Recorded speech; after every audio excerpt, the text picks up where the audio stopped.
So what was reported to us was concerning, and there was a concern for safety. And that's why we closed the highway down, evacuated some businesses around there, told others to shelter in place, and told the public to stay out of the area. A day after the wild events at Adventure Trucks in Kelowna, and still way more questions than there are answers. So our officers are still on scene. The serious crime unit is taking conduct on the investigation. We can't provide or confirm any details right now. The officers and the investigators who are responsible for figuring out essentially what happened have not stepped foot in the building yet. And so we're waiting for a search warrant to lawfully enter and start investigating, and as well get eyes on what's happened, and as well as the fire department deeming the building safe. So there was a fire. There's obviously concerns with gases and toxins. And so until we get that thumbs up from the fire department, our officers have not been inside. People in businesses were told to just walk away while the police handled this situation. But exactly what was the situation?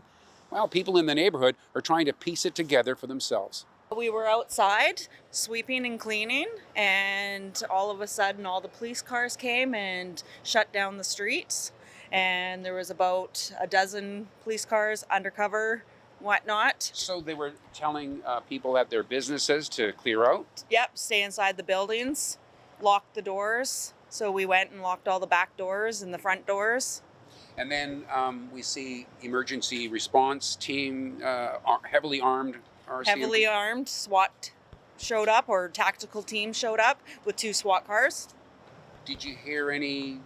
Yes. What did you hear? A couple of, I'm assuming it was air guns or something like that, and they were trying to bust down the door. As you can see in the back there, that they've got the bay doors open and a bunch of stuff is ripped out.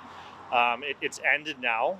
So what's happening is that there are some vehicles on scene that our officers are working at clearing. People who were not involved or just had their vehicles parked there. So those are being released back to them, and we're working from the outside in right now. And again, until we get that search warrant, so we can lawfully go inside and start collecting evidence. And the main thing is the safety of our officers. There's all kinds of information swirling about, people suggesting that there are in fact 2 deceased individuals inside that building. So we're not confirming anything right now. We can't provide details again until the officers go in and start figuring out what happened. At this point, it's only speculation. So until they go in and start picking away at the evidence, we can't confirm or provide anything. We're also still interviewing witnesses and collecting evidence. And so in order to do that, we have to ensure that their evidence and statements aren't tarnished by information that's not confirmed by us yet.